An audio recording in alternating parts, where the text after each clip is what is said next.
Alors, je suis expert comptable à Carcassonne, intervenant spécialement sur le secteur médical.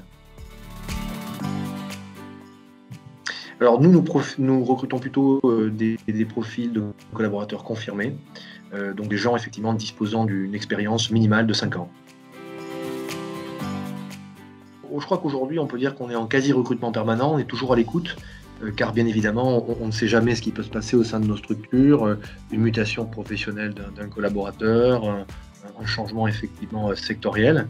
Donc on essaie vraiment effectivement d'être en veille permanente.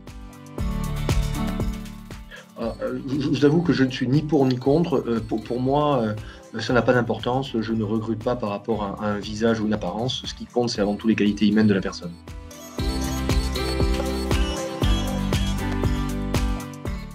Un enjeu essentiel puisque effectivement, nos collaborateurs constituent notre force au niveau de notre cabinet. Ils sont à la fois dans un système de production et puis également en lien avec nos clients. Donc c'est la raison pour laquelle le recrutement est un enjeu majeur pour nous.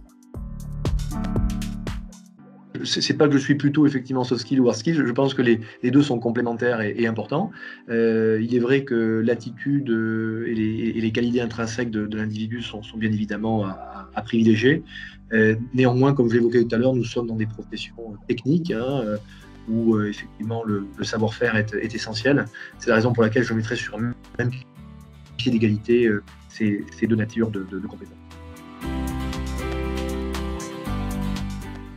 Alors j'avoue que je n'ai pas de questions fétiches particulières. Je m'adapte plutôt en fonction effectivement du profil du candidat, de son antériorité, de son précédent parcours professionnel, de sa formation et puis par ailleurs de ses attentes.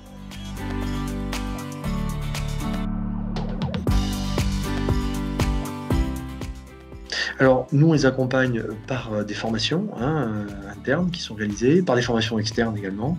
Et puis également, on a mis une sorte un petit peu de sorte de tutorat au sein du cabinet, où le nouveau collaborateur entrant est supervisé par un collaborateur expérimenté, facilitant ainsi l'échange, la prise de connaissance des dossiers, et puis bien évidemment la progression technique du collaborateur récemment entré.